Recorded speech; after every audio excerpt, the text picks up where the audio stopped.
Warning: these tutorial videos do not replace ground school and should be used only for entertainment purposes, learning on simulators, and perhaps as a quick revision before written or practical exams. Although, if you don't know most or all of this stuff, you're in need of serious revision. In other words, you're screwed. Okay guys, I'm going to try and be speedy. This is the third tutorial video. As you can see, I'm on a flight simulator.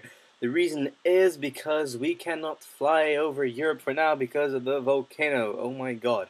So, I'm on a simulator, FlightGear.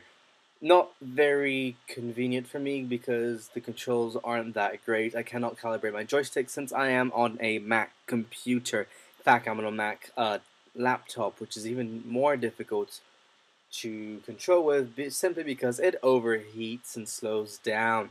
Anyways, what we're going to do today is aborted takeoffs, level flights, descents, ascents, and that will be it, which is quite a lot for one video.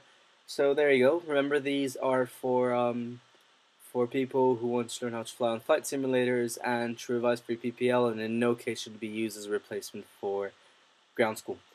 Okay. So let's start with this puppy. Let's say we are about to suffer the consequences of a takeoff aborting. So remember, these are all the main instruments, very dear to you. They will save your life if ever you get lost. And there you go. Very simple. If any of these 6 instruments go wrong, you have to abort the landing. Of course, you can also abort landing if you forget to close the door, obviously, or anything of the sort that requires you to stay on the ground. Nevertheless, if you have a problem after the takeoff speed of 55 knots in the Cessna 172, you have to take off. It will be more dangerous to stop than taking off, sorting a problem in the air, and then coming back to land or doing an emergency landing. So aborting is you start at a normal takeoff, obviously, because you don't know what's going to happen. So full throttles. Let me release the brakes. So here we go. And remember to use the rudders, which I'll show you in a bit. There you go, the rudders, to keep you aligned to the runway. So there you go. So you're aligned to the runway, and suddenly, oh, there's a problem. Reduce throttle completely and apply brakes gently. Normally, you will apply the brakes gently, but since it's a simulator, I'm just going to give it a couple of clicks. So this is a lot smoother in real life. So there you go. I'm applying the brakes and applying the brakes, and I do this until I come to a complete stop. So there you go. That was an aborted takeoff. Very simple. Just reduce throttle and apply brakes. Okay, now let's go to normal takeoff. We can do this because it's quite a long runway, not meant for Cessnas. Okay, so what we're going to do now is just take off. Very similar thing, just full throttle, release the brakes, use the rudders to keep yourself aligned to the runway. Don't have to be exactly in the center as long as you're not coming off the runway. And you reach a velocity of 55 knots, which I'm about to reach very soon, and you start pulling on the yoke very gently but firmly, because a lot of student pilots, and I myself included, first time you take off, you tend to not pull enough because you're frightened that you'll break the plane. Others, on the other hand, are so excited they'll just jerk it, and that's dangerous because you get stalled just as you take off. Now, the idea is to do it firmly but surely until you find that you are at a convenient ascending rate. As you can see, I'm going up. In real life, you'd find an ascent rate that is convenient to you. Like, for example, in the Cessna 172, you'd go up at about 80, 75 knots, I believe, if I'm not mistaken.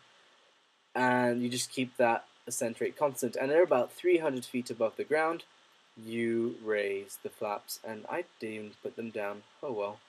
Thank God that we have a long runway. Okay, coming out of an ascent, very simple. Rules.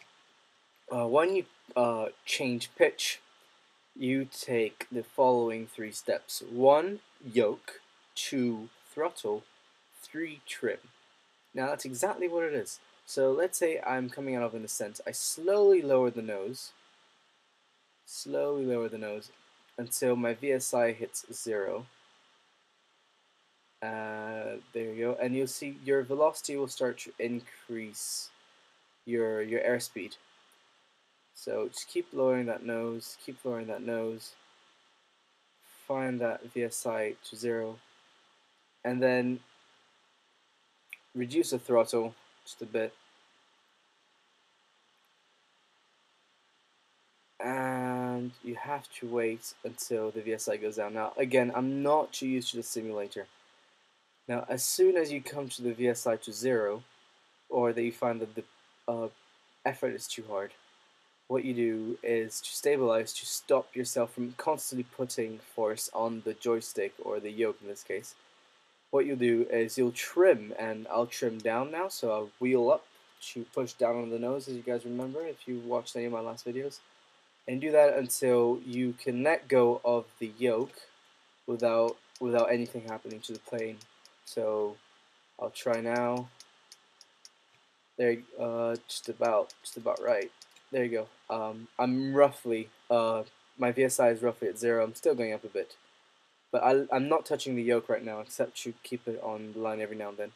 But as you see, my altitude is slightly increasing and increasing more as we go. But you get the idea. This is not a simulator I'm used to. I've only had it for about 20 minutes, so, and it's not great. Okay, so next step will be descents. Now let me go somewhere where the terrain won't kill me. Descents are very simple. What you'll do is, first of all, you will reduce speed, and then tip your nose. And you should try and keep the same velocity. And as you'll see, VSI goes down, and so does the altitude. And you should keep roughly the same velocity. And you just keep on going. And then you follow the 3 steps. Remember, first of all, power. To come out is first of all power, so you increase the power a bit, and then yoke. And as soon as you stabilize, you use the trim. So there you go, I'm roughly stabilized. Not great, but yeah, I gotta push down on that nose, so wheel up to trim down. And as soon as I stabilized, that would have been a successful descent. Well, not very successful in my opinion, just simply because I'm not doing that great with a simulator. It's me not getting used to it. And remember, when you've successfully trimmed is when you can let go of the joist of the yoke without having a descent or ascent rate. As you can see, I'm not doing that well now because I'm going up. But you get the idea. First, so remember, 1, throttle, 2, yoke, and 3, trim.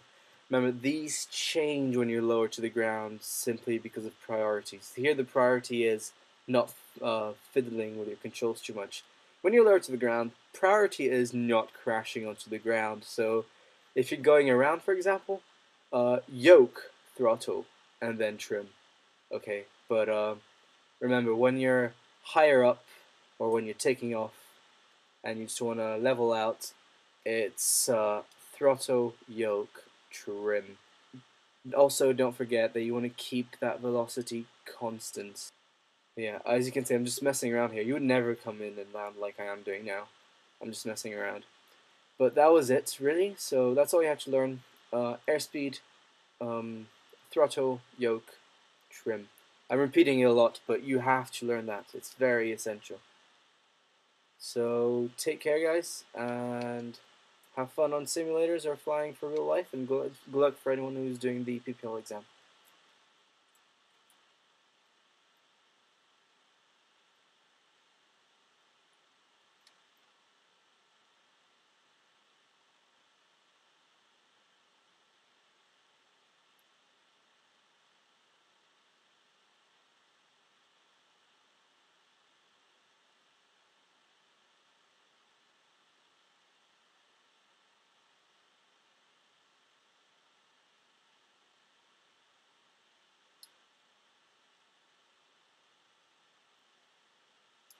Warning, these tutorial videos do not replace ground school and should be used only for entertainment purposes, learning on simulators, and perhaps as a quick revision before written or practical exams. Although, if you don't know most or all of this stuff, you're in need of serious revision. In other words, you're screwed.